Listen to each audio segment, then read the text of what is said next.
জানো তো, তোমাদের কারোরই বোধহয় আমার ভিডিও পছন্দ হয় না, তাই জন্য তোমরা দেখো না। এই যে এই ভিডিওটাই আমার জন্মদিনের দিন আমি ছেড়েছিলাম, যে দিনটা আমার সব থেকে খারাপ। আমি ওদেরকে কষ্ট পেতে দেখেছি আমার জন্য।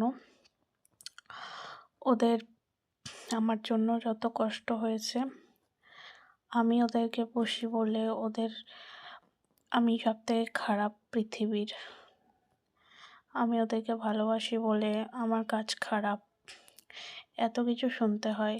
তবুও আমি ওদেরকে ভালোবাসি, ওদেরকে নিজের কাছে রাখার চেষ্টা করি, কিন্তু আমার সেই চেষ্টা বিফল হয়েছে। আমার জীবনটা এরকম যে আমি যাই করার চেষ্টা করি না কেন, সেই জিনিসটাই আমার কাছ থেকে চলে যায়। আমার একটু সুখে থাকা কারোর ভালো লাগে না, আমার সেই সুখটা কেড়ে নেয়।